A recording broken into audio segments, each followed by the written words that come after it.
Actor politician திரு பவன் கல்யாண் விஜய் கூட பேச்சுவார்த்தை நடத்துறதாகவும் தகவல் போகுது. நமக்கு வேற்றுமைகளை எல்லாம் களைந்து விட்டு ஒரு கையாக செயல்பட வேண்டிய காலம் இது. விஜய் வருவது நல்லது, விஜய்க்கு நல்லது, இவருக்கு நல்லது. இல்லாவிட்டால் விஜய் இந்த தேர்தலில் ஒரு காலத்திலும் ஆட்சிக்கு வர முடியாது. இன்றைக்கு விஜய் வெற்றி பெற முடியும் என்றால் இந்த முட்டாள்கள் யோசனை சொல்வதற்கு அவர் வைத்திருக்கிற முட்டாள்களெல்லாம் நீ தான் முதலமைச்சர் என்று சொல்வது காசு வாங்குவதற்காக. எம்ஜிஆரை போல நீனும் திண்டுக்கல்ல தேர்தலில் நின்றிருக்க வேண்டும். உன்னை ஏன் நிற்க விடவில்லை அந்த முட்டாள்கள் என்றால் உன்னுடைய கையில் ஒன்றுமில்லை என்பது வெளியே தெரிந்துவிடும் என்று அவர்கள் சொன்னார்கள். சிபிஐ வைத்து விஜய் மிரட்டி நீங்கள் கூட அலைன்ஸ் வந்து சொல்கிறது தப்பு இல்லையா சார்? அதிமுக கூட பிடித்தே உள்ளே வைக்க வேண்டியதானே. அப்புறம் என்ன அதிகாரம் வைத்திருக்கவேன் அதையெல்லாம் செய்வேன், இதெல்லாம் எதிர்பார்க்க மாட்டியா நீ? உன்னுடைய மனைவியை விட்டு பிரிந்தது கூட ஒரு பெரிய இது இல்லை. அப்புறம் இன்னொரு பெண்ணை கூட்டிக் கொண்டு அப்படித்தான் நான் செய்வேன், என்னை கேட்பதற்கு உலகத்தில் யாரும் இல்லை என்று சொல்வது போல நாம் நடந்து கொண்டால் அவரோட சொந்த வாழ்க்கையை மக்கள் விவாதிக்கிறது, இதை வச்சு வாக்கு செலுத்துறது தப்பான. யாருடைய வாழ்க்கையும் யாரும் விவாதிப்பார்கள். பொது ஒழுங்கை அது பாதிக்குமா? நீங்கள் ஏன் கதர் சட்டையை போட்டுக் கொள்கிறீர்கள் கேட்டால் என்னுடைய விருப்பம். நான் அம்மனமாக போவேன் என்றால் என்னுடைய விருப்பம் இல்லை. தமிழகத்தின் எந்த மூலையில் இருந்தும் எந்த இடத்திற்கும் அனைத்து பெண்களும் கட்டணமின்றி பயணிக்கலாம். பேருந்து என்ன உங்க அக்கௌண்ட் பணத்திலே வாங்குறியா? கடனுக்கு தானே வாங்குறியா? 19,000 பேருந்துல 17,000 பேருந்து கடனில் இருக்கு. டீசல் என்ன கேணி தண்ணியா? இறைச்சி ஊத்திக்கலாமா?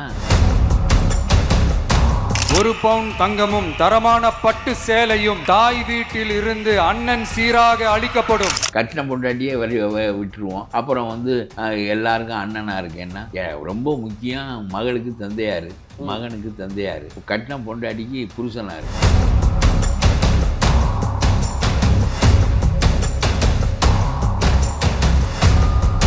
இப்போ கடந்த 3 நாட்களாகவே நீங்கள் சமூக வலைத்தளங்கள் நியூஸ் சேனல் பார்த்துருக்கலாம். விஜய் அவர்கள் அதிமுக கூட்டணியில் இணைய போறதாகவும் ஆந்திராவோட துணை முதல்வர் ஆக்டர் பொலிட்டிஷியன் பவன் கல்யாண் விஜய் கூட பேச்சுவார்த்தை நடத்துறதாகவும் தகவல் போகுது. அதிமுகவுடன் விஜய் ஏன் வரணும்? இது நமக்கு வேற்றுமைகளை எல்லாம் களைந்து விட்டு ஒரு கையாக செயல்பட வேண்டிய காலம் இது. விஜய் வருவது நல்லது, விஜய்க்கு நல்லது, இவருக்கு நல்லது.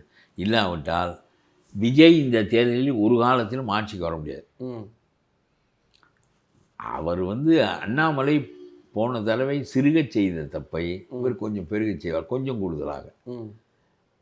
அவர் என்ன செய்தார்? அவர் வெல்ல முடியாது, ஆனால் ஸ்டாலினை வெல்ல வைத்து விட்டார். அவருடைய நோக்கம் எதிர்கட்சி வெல்ல வேண்டும் என்பது. நடந்தது, ஸ்டாலினே வென்றது.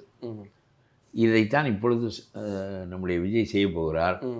அதனால இந்த கூட்டணிக்குள் அவர் சேர்ந்து விட்டு தன்னை கரைத்துக் கொள்வதன் மூலம் பொது எதிரியை வீழ்த்துவோம். பொது எதிரியை வீழ்த்த விட்டு ராமனா இலங்கையை ஆளப்போகிறான், வீடனன் தான் ஆளப்போகிறான். வீடனனுக்கு இலங்கையை கொடுப்போம், சுக்ரீவனுக்கு கிட்கிந்தாவை கொடுப்போம், அனுமானுக்கு திருவடியை கொடுப்போம். அவரவருக்கு புரியது அவரவருக்கு வரும், எல்லாருக்கும் அந்த பெருமை வரும். இப்பொழுது நம்முடைய நோக்கம் இலங்கையை யார் ஆள்வது என்பது அல்ல, ராவணனை வீழ்த்துவது. அதுபோல் ஸ்டாலினை வீழ்த்துவதில் ஒரு முனைப்பாக நெல்லுங்கள், விஜயும் சேர்வது நல்லது. இதை நீங்கள் வெல்ல முடியாது, நீங்கள் ஒரு தடவைக்கு மேல் தாக்கு பிடிக்க முடியாது. இதில் பேரழிவு உங்களுக்கு நடக்கிற போது அரசியலை நொந்து வெளியேறி விடுவீர்கள். எடப்பாடி போல பக்குவப்பட்ட ஆள் இல்லை, நீங்கள் அரசியலிலேயே வளர்ந்து பக்குவப்பட்ட ஆள் இல்லை. ஆகவே இப்பொழுது நீங்கள் சேருங்கள், பிறகு உங்களுடைய ஒரு அனுபவப்படுங்கள். எல்லாம் நடந்த பிறகு எடப்பாடிக்கும் உங்களுக்கும் அந்த போரை நடத்தி கொள்ளுங்கள். பிறகு உங்களுடைய இடத்தை பிடித்து கொள்ளுங்கள். பொது எதிரி போய்விட்டான், பிறகு உங்களுக்குள் யார் வலிமையானவர்களோ வாருங்கள். இப்பொழுது பிஜேபி தனிந்து கொடுத்து போக வேண்டும். எந்த ஒரு நிலையிலும் எடப்பாடியை வலுவிளக்குமாறு பேச்சுக்களோ செய்கைகளோ இருப்பது ஸ்டாலினுக்கு தான் நல்லது. அண்ணாமலை போல நீங்கள் நடந்து கொள்ளாதீர்கள். அண்ணாமலை ஒரு முறை தவறை செய்து ஸ்டாலினுடைய பெருமையை இந்தியாவில் உயர்த்தி விட்டார். அதே காரியத்தை செய்யாதீர்கள். விஜயும் செய்யக்கூடாது, பிஜேபியும் செய்யக்கூடாது. படம் போடுவது போடாது நான் பெரிதாக கருதுவதில்லை. என்ன ஆனாலும் படம் போடுகிறீர்களோ போடவில்லையோ, தமிழ்நாட்டு அரசியலை எடப்பாடியை சரியாக முன்னிலைப்படுத்தி நடத்துங்கள். இதில் போய் குறுக்குச்சால் ஓட்டி நானும் பங்கு பெறுகிறேன் என்று சொல்லி கடைசியில் ஒருவருக்கும் எந்த பங்கும் கிடைக்காமல் ஸ்டாலினே முழு பங்கையும் அடைவதற்கு வழிவகுத்து விடாதீர்கள். இதுதான் என்னுடைய கருத்து. சார் ஆனால் விஜய்க்கு சிக்கலாயிடாதா சார்? அவர் விக்ரவாண்டி மாநாட்டிலே பார்த்துருப்பீங்க, பாஜக என்னோட கொள்கை எதிரி, திமுக என்னோட அரசியல் எதிரி, 2 பேரும் இல்லை. இன்றைக்கு விஜய் வெற்றி பெற முடியும் என்றால் இந்த முட்டாள்கள் யோசனை சொல்வதற்கு அவர் வைத்திருக்கிற முட்டாள்களெல்லாம் நீ தான் முதலமைச்சர் என்று சொல்வது காசு வாங்குவதற்காக. எம்ஜிஆரை போல நீனும் திண்டுக்கல்ல தேர்தலில் நின்றிருக்க வேண்டும். அதுவும் பாராளுமன்ற தேர்தலில் நின்றார். 51% வாக்குகளை பெற்று 3 கட்சிகளும் 49% வாக்குகள். அதற்கு பிறகு எல்லா அரசியலும் எம்ஜிஆரை நோக்கி திரும்பிவிட்டது. அதுபோல நீ திண்டிவனத்தில் இடைத்தேர்தலில் நின்றிருக்க வேண்டும். உன்னை ஏன் நிற்க விடவில்லை அந்த முட்டாள்கள் என்றால் உன்னுடைய கையில் ஒன்றுமில்லை என்பது வெளியே தெரிந்துவிடும் என்று அவர்கள் சொன்னார்கள். நாம் ஒரேடியாக கையை விரிப்பது சட்டமன்றத்தில் இருந்தால்தான் நம்முடைய பலவீனங்கள் தெரியாது, நம்மோடு பலர் கூட்டுக்கு வருவார்கள் என்று அவர்களுக்கு யோசனை சொன்னார்கள். அந்த அளவுக்கு பலவீனமாக, அது சரியாகவும் இருக்கலாம், அந்த அளவுக்கு பலவீனமாக இருக்கின்ற நீ எம்ஜிஆரை போல தேர்தலிலே முன்னின்று என்னுடைய பலம் என்ன என்று காட்டி பிறரை கூட்டுக்கு அழைக்க முடியாத நீ இப்பொழுது உன்னோடு ஒருவன் கூட்டு சேரவில்லை என்றால் அதற்கு ஒரே ஒரு காரணம், உன்னுடைய படகே கரை சேருமா என்று தெரியவில்லை, நான் என்ன செய்வது என்று ஒருவனும் சேரமாட்டேன் என்கிறான். ஆகவே அந்த முட்டாள் உனக்கு சொன்ன யோசனை தான் தப்பானது. திண்டிவனத்திலே நின்றிருக்க வேண்டும். நின்று உன்னுடைய வலிமை என்ன என்று காட்டியிருக்க வேண்டும். நீ தோற்றிருந்தாலும் கூட 30% வாக்குகளை நீ பெற்றுவிட்டாய் என்று சொன்னால் அந்த தேர்தலில் எடப்பாடியும் இல்லை, நீ தனியாக நின்று அந்த இடத்தை பிடித்திருக்கலாம். சீமான் மட்டும்தான் அவர் விரட்டி விட்டுருக்கலாம். என்ன சும்மா நம்ம அந்த பூனைக்குட்டியை விரட்டுற மாதிரி விரட்டி விட்டுருக்கலாம். விரட்டி விட்டுட்டு நீ அடைந்திருந்தீங்கன்னா இவ்வளவு வாக்குகளை பெற்றார்கள் என்று சொல்லி வருவார்கள். ஆனால் அதையும் செய்யவில்லை. அதில் மோசமாக தோற்றிருந்தால் உங்களுடைய அரசியல் அப்பொழுதே முடிந்திருக்கும். அதனால் you did not want to take the risk. சரியா? அப்புறம் அதே அளவு தான் இருக்கும்.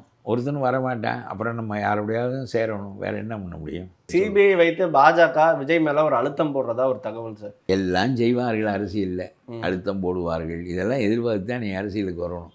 நான் சொல்கிறது தெரியுது அவனுக்கு. அப்புறம் நீ நடந்து கொண்ட முறை அதில் ரொம்ப தவறு. அந்த மக்களை விட்டு விட்டு ஓடி வந்தது அப்பொழுதே அவர்களோடு நின்று நடந்து விட்டதே என்று பறிவு கொண்டிருக்க வேண்டும். நீ நடந்து கொண்ட முறை முதல்ல பேருந்தை நடுக்கூட்டத்துக்குள் நீ நிறுத்த முயன்றதினால் ஏற்பட்ட நெரிசல் இன்னும் கூடுதலாகிவிட்டது. ஏற்கனவே நகர முடியாத அளவுக்கு நிற்கிறார். இப்படி இருக்கிறார்கள் மக்கள். நீ பேருந்தை அவ்வளோ பெரிய பேருந்தை நடுவில் விட்டால் அப்புறம் மக்கள் என்ன ஆவார்கள்? சிதறுவார்கள், சாவார்கள். அதுவே தப்பு. சரி, போய்விட்டு போகிறது. நடந்து முடிந்த பிறகு ஆறுதலாக அங்கே இருந்து எல்லாம் செய்ய வேண்டிய நீ ஓடி வந்து விட்டாய். அப்புறம் இப்பொழுது என்னத்துக்கு மறுபடியும் பேசி அப்புறம் உன்னுடைய பலவீனத்தின் மீது பிறர் அரசியல் நடத்துவார்கள். இதெல்லாம் அரசியலில் உள்ள ஒரு தன்மை. இது தப்பு இல்லையா சார்? சிபிஐ வைத்து விஜய் மிரட்டி நீங்கள் கூட அலைன்ஸ் வந்து சொல்கிறது தப்பு இல்லையா சார்? அதிமுக கூட பிடிச்சே உள்ளே வைக்க வேண்டியதானே. அப்புறம் என்ன, அதிகாரம் வைத்திருக்கிறவன் அதையெல்லாம் செய்வேன், இதெல்லாம் எதிர்பார்க்க மாட்டியா நீ? அதிகாரம் வைத்திருக்கிறவன் சவுக்க என்ன செஞ்சார் நம்முடைய ஸ்டாலின்? 4 தடவை அவரை கேவலப்படுத்தி பேசினார். உடனே பிடித்து உள்ளே வைத்து கையை முறுக்கி ஓடித்து எல்லாம் பண்ணவும் இல்லையா? ஒரு பெரிய புத்தரா நம்முடைய ஸ்டாலின். இவர் பேசுகிறார் சிபிஐ வைத்து பழி வாங்குகிறார் என்று. நீ ஊழல் செய்தால் பழி வாங்கணும். ஊழல் செய்தால் மாநில அரசு செய்கின்ற ஊழலையெல்லாம் ஏன் என்று கேட்பதற்கு மத்திய அரசாங்கத்துக்கு உரிமை கிடையாதா? உங்களுடைய நேரு 1800 கோடி அடிப்பார், அவர் மீது வழக்கு போட மாட்டீர்கள். இது மாதிரி தான் இது அரசியல் என்றால். நான் உங்களுக்கு சொல்லுகிறேன், புத்தனாகவும் காந்தியாகவும் இருக்கிறவர்கள் அரசியல் நடத்தினால்தான் அப்படி நடக்கும். அப்புறம் உன்னுடைய பலவீனங்களின் மீது அவர்கள் தேரோட்டுவார்கள். நாம் பலவீனங்கள் இல்லாத மனிதனாக இருக்க வேண்டும். இல்லாவிட்டால் அதையும் மீறி அவர்களை எதிர்கொள்ளத்தக்கவர்களாக இருக்க வேண்டும். 2 இல்லை என்றால் சிரமம்தான். சார், இன்றைக்கி ஆளுங்கட்சி திமுகவோட கூட்டணி கட்சிகள் இவ்வளோ பெரிய கட்சிகளாக இருக்குது, ரொம்ப பலமாக. நீ தவறு செய்திருக்கிறாயே. இப்போ உன்னுடைய மனைவியை விட்டு பிரிந்தது கூட ஒரு பெரிய இது இல்லை. அப்புறம் இன்னொரு பெண்ணை கூட்டிக் கொண்டு அப்படித்தான் நான் செய்வேன், என்னை கேட்பதற்கு உலகத்தில் யாரும் இல்லை என்று சொல்வது போல நாம் நடந்து கொண்டால், உணர்ந்தால் மனிதன் தவறு செய்தால், உனக்கு நீ கிறிஸ்டியன்கிறதுனால நான் சொல்கிறேன், ரிப்பண்ட் என்று இயேசு சொல்வார். தவறு நடந்து விட்டால் என்ன? ராமலிங்கர், வள்ளலார் ராமலிங்கர் ஒரு முறை இறைவனை பார்த்து கூவுகிறார், தவறி விட்டேனே என்று கூவுகிறார். என்ன ராமலிங்கம் இப்போ என்ன குடிமொழிக்கு போய்விட்டது, நான் இருக்கிறேன் போ என்று சமாதானப்படுத்தி வள்ளலாரை அனுப்பினார் என்று ஒரு பாடல் இருக்கிறது. இயேசு சொல்வது போல் ரிப்பண்ட், தவறு நடந்து விட்டது, நான் சரி செய்து கொள்ளுகிறேன் என்று சொல்வதிலே ஒரு உருக்கம் இருக்கும், உன் மீது பெரிய ஈடுபாடு வரும். சரி, பரவாயில்லை, மனிதன் தானே, ஏதோ தவறு செய்து விட்டார், அதெல்லாம் சாதாரண விஷயம்யா, நான் பார்த்துக்கிறேன்யா, இதெல்லாம் பெரிய விஷயமா என்று சொல்வதும், அப்புறம் நீ இதெல்லாம் தப்புன்னு சொல்றீல்ல, நான் பகிரங்கமாகவே கூட்டிக் கொண்டு போவேணும்னால் என்ன செய்ய முடியும், that is my way of life, that is my way of life என்று நீ காட்டினால் இது it cannot be the way of life for Tamil Nadu. ஆகவே பெண்கள் அதை எதிர்ப்பார்கள். சார், இந்த சம்பவத்தினால அவருக்கு வாக்குகள் பாதிக்கப்படுமா? கண்டிப்பாக பாதிக்கப்படும். ஒவ்வொரு பெண்ணும் இது நம்முடைய வீட்டில் நடந்தால் என்ன ஆகும் என்று பயப்படுவாள். இது நம்முடைய வீட்டில் இது பொது ஒழுக்கமானால், நாட்டை ஆளுகின்ற தலைவனின் பொது ஒழுக்கம் இதுதான் என்றால், இதை பார்த்து நம்முடைய வீட்டில் உள்ளவன் நம்முடைய வீட்டிலேயே கொண்டு வந்து ஒருத்தியை வைத்து கொண்டால் நம்முடைய வாழ்க்கை முறை என்ன ஆகும் என்று ஒவ்வொரு பெண்ணும் அஞ்சுவாள். நம்முடைய உரிமை பறிபோய்விடும். கணவனுக்கான உரிமை முழுமையாக நமக்கு, நமக்கான உரிமை கணவனுக்கு என்று வாழுகின்ற வாழ்க்கை முறையை அழித்து விடும். இது தவறுகள் நடக்கின்றன. கிளின்டன் தவறு செய்தார், பிறகு அந்த மனைவியோடு சேர்ந்து வாழ்ந்தார், மன்னிப்பு கேட்டுக்கொண்டு சேர்ந்து வாழ்ந்தார். அதனால் பின்னால் இந்த பெண் ஜனாதிபதி தேர்தலுக்கு நிற்பதற்கு கிளின்டன் தான் பின்புலமாக இருந்தார். அது மீண்டும் ஒரு அன்பை தோற்றுவித்துவிடும். சார், ஆனால் இன்னைக்கு நான் சொல்லுகிறேன், நான் அப்படித்தான் எல்லாம். நீங்கள்லாம் என்ன சொன்னீங்க, இந்த செய்தி வெளிப்பட்டு விட்டது என்று தானே நீங்கள் சொன்னீர்கள். நான் வெளிப்படுத்துகிறேன்டா, கையை பிடிச்சிக்கின்னு போவேன். இப்போ என்ன பண்ணுவேன், நீ எது தப்புன்னு சொல்கிறியோ அதை பகிரங்கமாக நான் செய்வேன், அஞ்ச மாட்டேன் என்று சொல்வது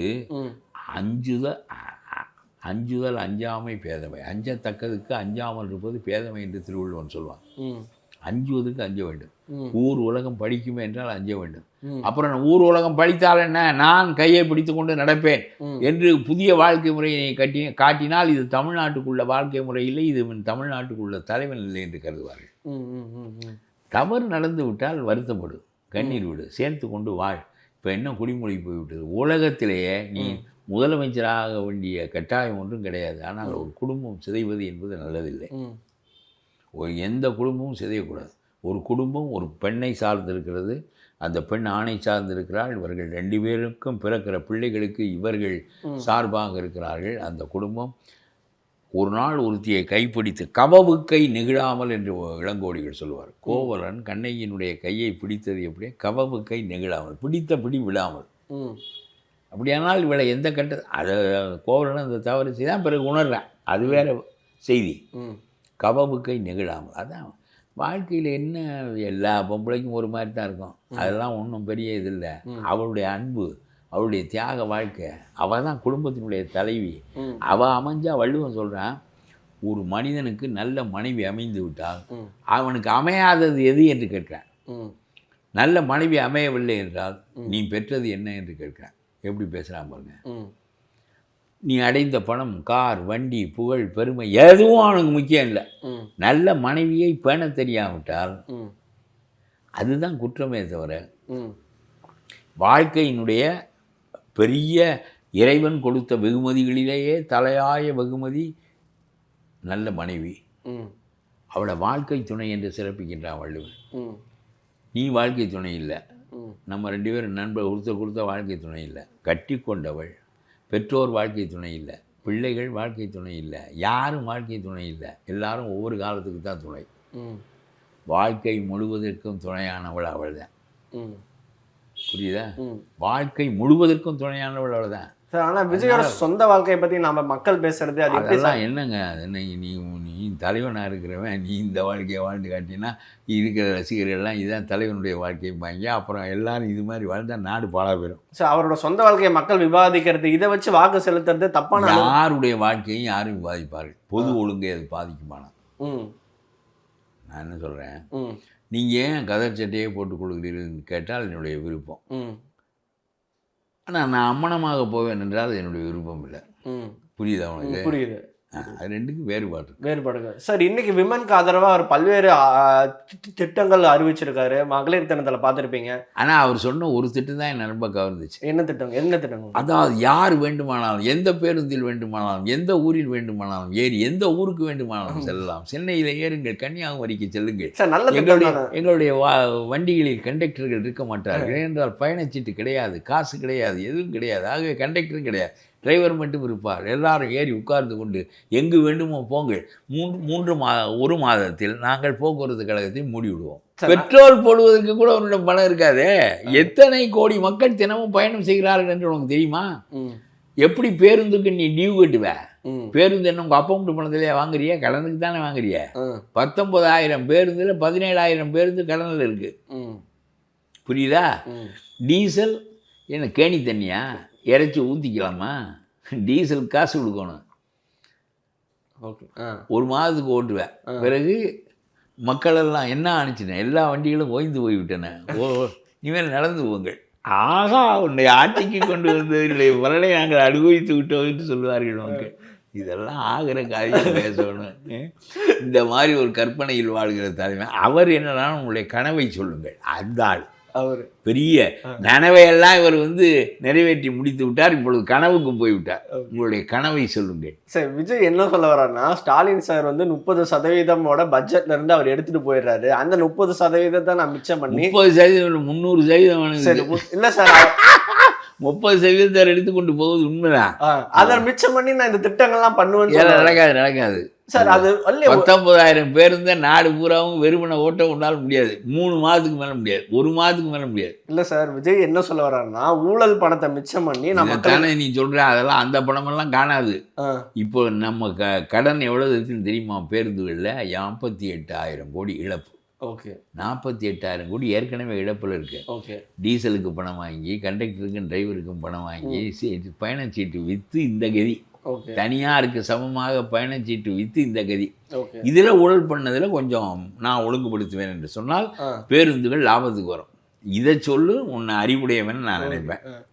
நீ என்ன செய்யணும்னா, 48,000 கோடி எப்படி கடன் வந்தது? என்ன கேள்வி கேட்கணும்? எப்படி 3 பேருந்து வைத்திருக்கிறவன் 3 வீடு வச்சிருக்கேன். தனியார் 3 பேருந்து வைத்திருக்கிறவன் 3 வீடு வச்சிருக்கேன், 3 வைப்பாட்டி வச்சிருக்கேன். அவ்வளவு வசதி இந்த பேருந்து தொழிலில். நான் சொல்லுவது புரியுதா? அவ்வளவு வளம் கொளிக்கிற தொழில் இது. நீ 19,000 பேருந்து வைத்து கொண்டு 48,000 கடன் வச்சிருக்கியடா, நாசமாக போனவனே. இது என்ன ஊழல் தானே? இந்த ஊழலை நான் ஒழுங்குபடுத்துவேன் என்று சொல். இது நியாயம். பூரா உனக்கு சும்மா நீ கன்னியாகுமரிக்கு போ, கும்பகோணத்துக்கு போ, கோயம்புத்தூருக்கு போ, எங்கே வேணாலும் பஸ்ஸு வந்தால் ஏறி நிறைய உட்காந்துக்க. சரி சார். சார், 9-10 திட்டங்கள் அறிவிச்சிருக்கேன். உங்களுக்கு எதுவுமே அது இந்த இதே மாதிரி தான் எல்லாருக்கும். எங்கேயாவது உலகத்தில் குறைஞ்சபட்ச மூளை இருக்கிறவங்க கூட காசு இல்லாமல் நாடு புறா. ஒருத்தன் நகரத்துக்குள்ளே பொம்பளை மட்டும் போகலான்னா, இன்னொருத்தன் நகரத்துக்குள்ளே ஆம்பளை மட்டும் போகலான்னா. சரி, ஒரு நகரத்துக்குள்ளே கொஞ்சம் தான் வரும். என்ன ஏதோ ஒரு அளவுக்கு சமாளிக்க முடியுதுன்னு வச்சுக்க. நாடு பூரா போகலாம்னா எப்படிடா வண்டி ஓட்டுவிய? 19,000 வண்டிலாம் ஓட்டணும். 19,000 வண்டிக்கு டியூ வச்சிருக்கிய, எப்படி கட்டுவேன்? அவன் வண்டியை பிடிக்கிட்டு போயிடுவேன் 10வது நாள் டியூ கட்டலைன்னு. மக்களோட சேர்த்து கொண்டு போயிடுவேன். ஏண்டா நாதாரி, எங்களையும் சேர்த்து பிடிச்சிக்கின்னு போகிறானேடா, நீ என்னடா டிக்கெட் இல்லாமல் பஸ் விட்றான்னு கேட்க மாட்டாங்களா? சார், அப்போ விஜய் சொன்னது பாசிபிள் கிடையாதுன்னு சொல்லுவேன். ஒரே அளவும் கிடையாது சார். அப்புறம் இன்னும் மற்ற திட்டங்களாம் அறிவிச்சிருக்காரு சார். கல்யாணம் ஆக போகிற பொண்ணுங்களுக்கெல்லாம் இதெல்லாம் நடந்தில்லை பண்ணணும். இதெல்லாம் நடந்தில்லை பண்ணணும் சார். அவர் கொடுத்த திட்டங்கள்னால இளம் பெண்கள் வாக்கு அதிகம். அண்ணன் சீர் கொடுக்குறேன்னு இவர் தான் அண்ணன் நாடு ஊராவுக்கும். இதெல்லாம் என்னங்க? ஒரு முதலமைச்சர், எந்த முதலமைச்சராவது உனக்கு நான் தாய் மாமன், உனக்கு நான் சித்தப்பேன், உனக்கு இந்த சீமா தாங்க இந்த அரசியலத்தை உண்டாக்கி விட்டது. அவர் வஉசி எனக்கு தாத்தா. யாருக்கு தாத்தா இல்லை? அவர் நாட்டினுடைய பெரிய தலைவர்கள். என்னுடைய சித்தப்பேன், என்னுடைய அண்ணன். ஸ்டாலின் அப்பான்னு சொல்கிறாங்களே, அது எப்படி? யாரு? ஸ்டாலின் அப்பா. அது மாதிரி தான் இருக்கும். ஐயோ, நாதாரி அரசியல் இது. அவரவர் நிலையை அவரவரை யாரும் இப்போ சும்மா பெருமைக்காக கூட நீ என்ன அப்பான்னு சொல்கிறது, நான் உன்னை மகனேன்னு சொல்கிறதுங்கிறது தான் நம்ம நாட்டு வழக்கத்தில் கிடையாது. அதெல்லாம் கிடையாது. தந்தை போன்று நாட்டின் தந்தை என்று காந்தியை சொல்வது எல்லா மக்களுக்கும் அவருடைய பிள்ளைன்னு அதுக்கு பொருள் இல்லை. ஃபாதர் ஆஃப் தி நேஷனுங்கிறது சரியா எல்லா நாட்டு மக்களுக்கே வழிகாட்டிய தலைவன் என்பது தான் என்னுடைய பொருளே தவிர ஃபிசிக்கலாக தந்தை என்பது பொருள் இல்லை. இது என்ன பேச்சு இந்த உறவு கொண்டாடுறது? இதெல்லாம் கட்டின பொண்டாட்டியே விட்டுருவோம். அப்புறம் எல்லாருக்கும் அண்ணனாக இருக்கேன்னா ரொம்ப முக்கியம். மகளுக்கு தந்தையார், மகனுக்கு தந்தையார். அப்போ கட்டின பொண்டாட்டிக்கு புருஷனார். முதல்ல இது உண்மையான உறவு, நிலையான உறவு. இதெல்லாம் நான் இருக்க மாட்டேன். பிறக்காத தங்கச்சிக்கு கூட பிறக்காத அண்ணனாக இருப்பேன்னு சொல்கிறதெல்லாம் இதெல்லாம் நம்பத்தக்கதா? உலகத்தில் இருப்பவர்களுக்கெல்லாம் சீர் வேறு சீராராம். நாட்டில் 2.5 கோடி பொம்பளை பிள்ளை இருக்கணும், இவ்வளவுக்கும் சீர் செய்வார். கட்டின பொண்டாட்டியை ரோட்டில் விட்டுருவோம். அப்புறம் வந்து நம்ம ஊரில் இருக்கவங்களுக்கெல்லாம் சீர் செய்ய இதெல்லாம் என்ன எனக்கு பேசவே பிடிக்கல. சரி சரி சரி சரி இதே சரி. கேட்குறேன். இந்த திட்டங்கள் எல்லாமே ஆந்திரா கர்நாடகா பக்கத்து மாநிலங்களை பார்த்து காப்பி அடிச்சது எங்கே என்ன அங்கே இருக்கா? ஆமா இந்த மாதிரி திட்டங்கள் ஒன்றும் இல்லை, திமுக அரசை பார்த்து காப்பி அடிச்சிருக்காரு இந்த மாதிரி எல்லாம் சொல்றாங்க. ஜெயலலிதா படித்த பெண்கள் திருமணம் செய்து கொள்ளுகின்ற போது நான் 1 பவுன் தருகிறேன் என்று சொன்னார். 5 ஆண்டுகள் படி, பெண்ணை படிக்க வைப்பதற்காக அந்த திட்டத்தை கொண்டு வந்தார். பெண்ணை படிக்க வைக்க வேண்டும். பெண் இயல்பாக படிக்க வரவில்லை, அதனால ஜெயலலிதா இந்த திட்டத்தை கொண்டு வந்தார். ஆண்கள் இயல்பாக படிக்க வந்தார்கள், அதனால் ஆணுக்கு ஒன்றும் அவர் அறிவிக்கலை. அதே சமயத்தில் பெண்ணுக்கு அறிவித்தார். 5 ஆண்டுகள் நீ கல்லூரியில் படித்தால், முதுகலை வரையிலும் படித்தால் உனக்கு திருமணத்துக்கு 1 பவுன் தாலி தருகிறேன், நீ படித்து முடித்து விடு, உனக்கு 50,000 ரூபாய் ரொக்கம் தருகிறேன், நீ திருமணம் செய்வதற்கு செலவு வைத்துக்கொள், நீ ஒரு வாழ்க்கையில் நிலை பெறு என்பதற்காக அவர் செய்தார். படித்து விடு, பிறகு அந்த படிப்பு உனக்கு வேலையை தேடி தரும். சரியா? இது ரொம்ப நியாயமானது. இதைத்தான் ஸ்டாலின் அம்மா தொகுத்து கொடுத்ததை இவர் வகுத்து கொடுத்தார். மாதம் 1000 கொடுக்குறேன் மாணவிக்குங்கிறது என்ன திட்டம்? இது அம்மாவுடைய திட்டம். அது பெண்கள் படிக்காத நிலையில் அவர்களை தூண்டுவதற்காக அந்த திட்டத்தை கொண்டு வந்தார். இப்பொழுது இயற்கையாக நிறைய படிக்கிறார்கள். இனிமேல் மாணவனுக்கு 1000 ரூபாய் கொடுப்பது மேட்டி ஷோ பார்ப்பதுக்கு தான் பயன்படுதே தவிர அவன் என்ன படிக்க வரமாட்டேங்கிறானா? நாட்டில் படிக்காதவனே இப்போ கிடையாது.